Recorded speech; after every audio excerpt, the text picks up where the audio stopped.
नमस्कार दोस्तों, स्वागत है हमारे एसआर टॉक्स यूट्यूब चैनल पे। और हमेशा की तरह हमारा दोस्त राज है और आज हम लोग डिस्कस करेंगे कि बढ़ती हुई महंगाई को कम कैसे किया जा सके। तो राज जी, मेरा पहला सवाल ये है कि एक मिडिल क्लास फैमिली या तो फिर गरीब फैमिली इस बढ़ती हुई महंगाई में अपना गुजारा कैसे कर सकते हैं? धन्यवाद संतोष जी। आपने सवाल किया कि एक मिडिल क्लास फैमिली और गरीब फैमिली को इस महंगाई के दौर में अपना परिवार किस तरह से चलाना चाहिए, उस पर मुझे अपनी राय रखने को बोला है। तो मेरे हिसाब से महंगाई तो सबसे पहले बात है कि गवर्नमेंट को महंगाई पे ध्यान देना चाहिए। बाकी जो एक परिवार अपने तरफ से क्या क्या कर सकता है, उसमें मेरा सुझाव यह होगा कि परिवार को सबसे पहले अपनी जो भी इनकम है उसको एक सही रूप से बजट तैयार करना कि उसका मंथ में कितना खर्चा आने वाला है, कितना वो सेविंग करते हैं, ये सब की प्लानिंग उसे पहले से करके रखनी होगी। उन्हें घर के कौन सी आवश्यक चीज़ खरीदनी है, कौन सी अनावश्यक चीज़ नहीं खरीदनी है, उस पर विशेष ध्यान देना होगा। इसके अलावा वो परिवार के लोग यह भी कर सकते हैं कि जो बाहर खाने वगैरह जाते हैं वो उससे बेटर ऑप्शन होगा कि आप घर में ही बना के खाना वगैरह खाएं और स्थानीय उत्पादों का ज़्यादा से ज़्यादा प्रयोग करें। अगर घर के लिए राशन वगैरह खरीदते हैं तो एक ही बार बल्क में राशन खरीद ले, ताकि बार बार छोटे छोटे सामान के लिए आसपास की दुकान जाने की ज़रूरत ना पड़े। और घर के परिवार लोग, खासकर आज के समय में बिजली बिल ये सब बहुत ज़्यादा आता है, तो इसके लिए वो घर में अपने घर की बिजली का बचत करें। अनावश्यक बल्ब, ट्यूबलाइट, फैन वगैरह चला के ना रखें। और हम लोग जानते हैं कि आज के टाइम में पेट्रोल भी काफ़ी महंगा हो चुका है, तो इसके लिए आप ऐसा कर सकते हैं कि ज़्यादा माइलेज वाली गाड़ी आप रख सकते हैं अपने पास, या फिर आप पब्लिक ट्रांसपोर्ट का सहारा ले सकते हैं। और गरीब परिवारों के लिए मैं यह कहना चाहूँगा कि उन्हें ज़्यादा से ज़्यादा सरकारी लाभ का फ़ायदा उठाना चाहिए। सरकार की तरफ से जो भी योजनाएं दी जा रही है उनका पूरी भागीदारी के साथ मिलकर उस फ़ायदे को लेना चाहिए। आपने बहुत ही अच्छा जवाब दिया राज जी कि सरकार को महंगाई कम करना चाहिए।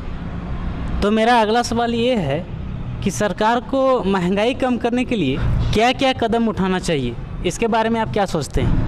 आपने पूछा कि सरकार को क्या क्या कदम उठाने चाहिए महंगाई को कम करने के लिए।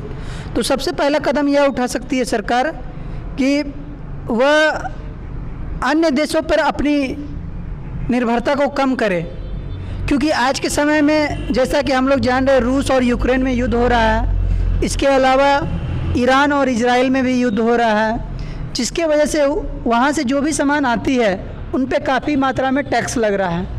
और इंडिया में भी वो आके इंडियन गवर्नमेंट भी उस पर टैक्स लगाती है। तो इससे क्या हो रहा है कि वो सब चीज़ों की महंगाई लगातार बढ़ती जा रही है। तो सरकार को चाहिए कि वो अपने दूसरे देशों पे अपनी निर्भरता को कम करे, वो सब उत्पाद खुद अपने देश में बनाने का प्रयास करे। इसके अलावा सरकार जो गरीब तबके हैं उनके लिए अलग से सब्सिडी योजना चलाए।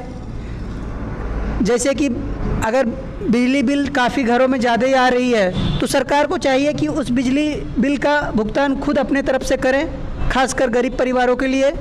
अभी कई सरकारों ने महिलाओं के लिए मासिक वेतन का कार्यक्रम स्टार्ट किया है, तो ये चलते रहना चाहिए, क्योंकि महिलाओं को सबसे ज़्यादा महंगाई में तकलीफ़ होती है।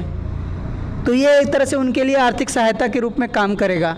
जैसा कि मैं आपकी बातों से समझ पाया हूँ राज जी कि सरकार को बिजली भुगतान यानी बिजली बिल माफ़ करना चाहिए और गरीब परिवारों के लिए राशन, घर, ये सब की सुविधाएं मिलनी चाहिए। इसके अलावा जो अभी सरकार की तरफ से सहयोग राशि के तौर पे महिलाओं को 1000 प्रति माह दिया जा रहा है, तो वो हमेशा के लिए देना चाहिए। ये तो अभी हम लोग महंगाई के बारे में सरकार क्या क्या सुविधा दे सकती है इसके बारे में बात किया। अब थोड़ा सा टॉपिक को चेंज करते हुए हम लोग शिक्षा की ओर बढ़ते हैं। तो मेरा अगला सवाल ये रहेगा कि महंगाई का शिक्षा पर क्या क्या असर पड़ता है। यानी मैं यह पूछना चाह रहा हूँ कि महंगाई का शिक्षा पर क्या क्या प्रभाव पड़ता है, इसके बारे में आप क्या सोचते हैं? आपका सवाल है कि महंगाई का शिक्षा पे क्या प्रभाव पड़ता है? महंगाई का शिक्षा पे बहुत बुरा प्रभाव पड़ता है, खासकर मिडिल क्लास फैमिली के लिए और गरीबों के लिए, क्योंकि गरीब और मिडिल क्लास अपने बच्चे को सोचते हैं कि वो प्राइवेट स्कूल में अपने बच्चों को पढ़ाएंगे, लेकिन जब महंगाई बढ़ती है तो ऐसा देखा जाता है कि बसों का किराया और स्कूल में जितने भी ट्रांसपोर्टेशन कॉस्ट है वो बढ़ जाती है। इस वजह से स्वाभाविक रूप से स्कूल का फीस भी बढ़ जाता है। महंगाई के वजह से तो शिक्षा प्रभावित तो होती ही है, और इसकी वजह से यह भी देखने को मिलता है कि जो गरीब परिवार रहते हैं वो कई बार अपने बच्चों का प्राइवेट स्कूल से नामांकन कटवा के सरकारी स्कूल में नामांकन करवाने को मजबूर होते हैं। जैसे जैसे माहौल अभी देखने को मिल रहा है, अब धीरे धीरे ऐसा लग रहा है जैसे मानो मिडिल क्लास फैमिली भी अपने बच्चे को अब गवर्नमेंट स्कूल में भेजने को मजबूर हो चुकी है, क्योंकि जिस प्रकार स्कूलों की फ़ीस लगातार दिन ब दिन बढ़ती ही जा रही है। बच्चे जो कोचिंग करते हैं वो भी फ़ीस काफ़ी बढ़ चुकी है। ऑनलाइन कोचिंग की फ़ीस भी हम लोग को ज़्यादा ही देखने को मिलती है, और लगातार महंगाई बढ़ने से जितने भी स्कूल में बच्चों के लिए बुक होती है, स्टेशनरी के सामान होते हैं, बैग्स वगैरह, ये सब भी महंगे हो जाते हैं। इसका प्रभाव गरीब परिवार में लड़कियों की शिक्षा पर भी पड़ता है। गरीब परिवार में माता पिता को लगता है कि अब हम अपनी बेटी को पढ़ाने में सक्षम नहीं है, तो वो सिर्फ अपने बेटे को ही तक पढ़ाने तक सीमित रहते हैं। एक तरह से कहे तो महंगाई का शिक्षा पर काफ़ी व्यापक असर पड़ता है। आपने बहुत ही अच्छा जवाब दिया।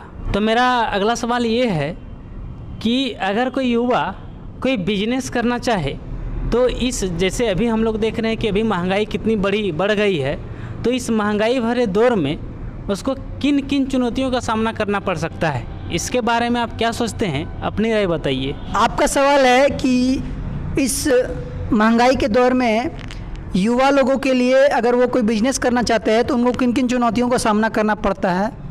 तो युवाओं के लिए काफ़ी चुनौती तो होती ही है पहले से, और महंगाई उनकी चुनौतियों को डबल कर देता है, क्योंकि महंगाई के कारण वो जो भी बिजनेस करना चाहते हैं उन्हें उनके लिए कच्चे माल रॉ मटेरियल चाहिए, जो कि काफ़ी बढ़ी हुई दाम में हम लोग को देखने को मिलता है।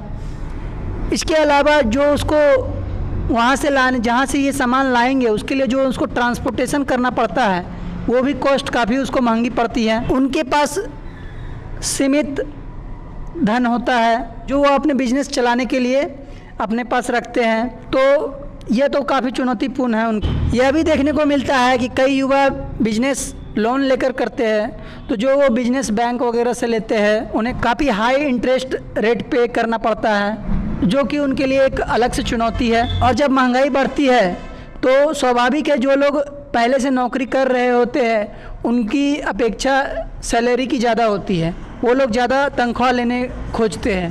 तो अगर कोई बिजनेस चालू करता है तो उन्हें अपने यहाँ 1-2 वर्कर तो रखना ही पड़ता है, तो अगर वो 1-2 वर्कर रखते हैं तो उनको भी उन्हें महंगाई के हिसाब से तनख्वाह देना पड़ेगा, तभी वो उसके यहाँ जॉब करेंगे। तो यह भी उनके लिए एक चुनौतीपूर्ण है। और सबसे लास्ट में ये भी देखा जाता है, जो कि सबसे मेन है, कि जब महंगाई बढ़ती है तो लोग सामानों को खरीदना कम कर देते हैं, तो इस वजह से जो भी बिजनेस चालू करता है उनकी सामानें उतनी ज़्यादा बिकती नहीं है इस महंगाई के दौर में।